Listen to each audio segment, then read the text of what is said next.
कि उनकी जो पोती थी वो लंदन से एमबीए कर रही थी, क्योंकि बहुत ही अच्छे परिवार में पली बड़ी थी, बहुत ही उसमें अच्छे गुण आए हुए थे और अपने दादाजी से बहुत ज्यादा अटैच थी। तो वो वेट करती थी कि जैसे ही उसकी छुट्टियां हो वो भाग के अपने दादाजी के पास आ जाती और साथ में उनकी मदद किया करती थी।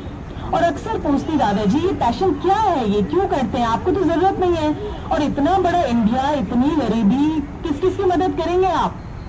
दादाजी उससे कुछ नहीं कहते, उनको यही लगता कि अभी ये बहुत छोटी है, समय आने पर जवाब दूंगा।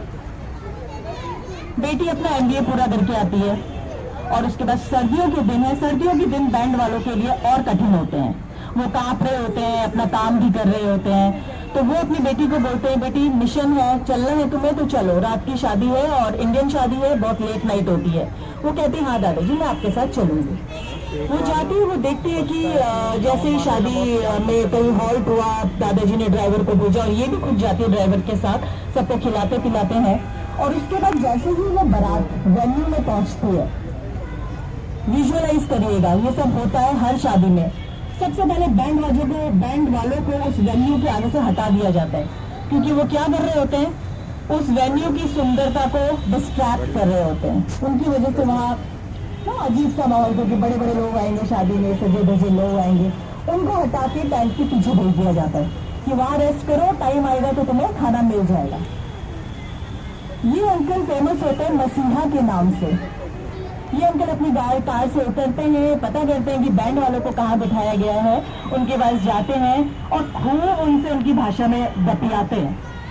हाँ, और कैसन हो, तुम्हारी फैमिली कहाँ है, और साथ में ड्राइवर चल रहा है और ड्राइवर जो है कुछ नोट करता जा रहा है। किसी को नहीं पता, किसी से ज्यादा पूछा नहीं जा रहा है, बस वो पर्सनली हर बैंड वाले के पास जाता है और कुछ इन्फॉर्मेशन लेके आता है। फिर दादाजी जो है कहते हैं अब हमारा टाइम खत्म हुआ, हम बुजुर्ग आदमी हैं, हम तो सोना होता है, तो हम चलते हैं, नमस्कार। और सबके हाथ में 2-2 हजार, आजकल तो 2000 का नोट चलता है, सबके हाथ में 2-2 हजार रुपए पकड़ा कर बिना अपना इंट्रोडक्शन दिए वहां से चले जाते हैं। बेटी बहुत सरप्राइज्ड है कि दादाजी क्या कर रहे हैं सब, और बोलती दादाजी आज तो आपको बताना पड़ेगा। तो दादाजी बोलते हैं yes now you have finished, अब तुमने अपना एमबीए खत्म कर लिया, आज मैं तुम्हें बताता हूँ कि मैं ये क्यों करता हूँ।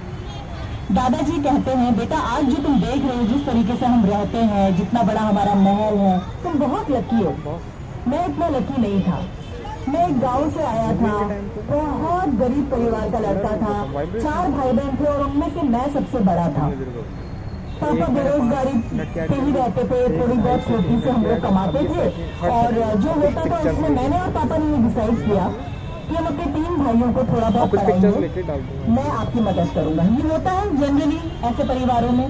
वो बेचारा मदद करने के लिए एक दूसरे लड़के के साथ शहर आ गए। दादाजी शहर आने के बाद आप सब आए हैं, आपको पता है अगर आप क्वालिफाइड नहीं है, अगर आपके पास पैसा नहीं है, कैसे वेलकम करता है ये शहर आपको। ये क्या कोई भी शहर आपका कोई वेलकम ही नहीं होता। हाँ, अगर आप में हिम्मत है, आप में जज्बा है, आप में कुछ करने की चाह है, तो आप आगे बढ़ सकते हैं, नहीं तो आप इतने हताश हो जाएंगे कि 2-3 चीजें हैं जो आप कर लेते हैं उस जोश में। लेकिन दादाजी बहुत हिम्मत वाले थे। दादाजी ने अपनी क्वालिफिकेशन तो थी नहीं, कभी रिक्शा चलाया किराए का लेके, कोई उनमें ऐड नहीं था जो होता है ना आजकल, कोई नहीं, उनमें कोई ऐसे ऐड नहीं थे। वो चुपचाप अपना काम करते, रिक्शा चलाते, जितना पैसा मिलता अपनी माँ का एक छोटा सा तेल का डब्बा लाया था खाली, उसको गुल्लक बना रखा था ऊपर से काट के, उसमें जमा कर देते, और जैसे ही मंथ एंड होता उस डब्बे को खोलते, जितना पैसा होता उसको लेके गांव जाते, उनको देते और आ जाते। दादाजी इसको बताते हैं कि बेटा मैं लकी था कि मेरे पापा का एक बहुत अच्छा शौक था, जब भी वो खाली बैठते थे ना, तो वो जो ये खाली घर के डब्बे होते हैं ना, राशन के डब्बे, उसमें ड्रम बजाया करते थे। और मैं क्योंकि बड़ा था, पापा को ज्यादा फॉलो करता था, मैंने भी वो ड्रम बजाना सीखा, और उस ड्रम बजाने की बदौलत लकीली मुझे इस शहर में एक बैंड वाली टीम ने सेलेक्ट कर लिया। बहुत कष्ट था बच्चों, इतना कष्ट था मैं तुम्हें बता नहीं सकता। मेरी हालत खराब हो जाती थी, मेरी कमर दर्द हो जाती थी, लेकिन हमें बैंड रोकने का ऑर्डर नहीं था, क्योंकि जितने घंटे हम बजाते उतने घंटों के हिसाब से हमें कभी 50 रुपए, कभी 25 रुपए या कोई एक दो लोग आके हमें बख्शीश दे जाते।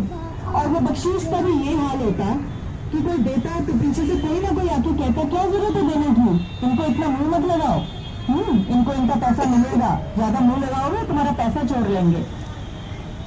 बहुत बदनसीब होते हैं बच्चों, वो जो गरीबी होती है ना, गरीबी मैं एक्सप्लेन नहीं कर सकती। गरीबी को महसूस करने के लिए जाइए उनके बीच में। आप यंग बच्चे हो, मैंने अपने टाइम पे ये सब बहुत किया है और मैं आप लोगों से भी रिक्वेस्ट करूंगी, कभी कोई रिक्शे वाले को अगर आप लेते हैं, कभी कोई बैंड वाले की वजह से आप गुजरते हैं,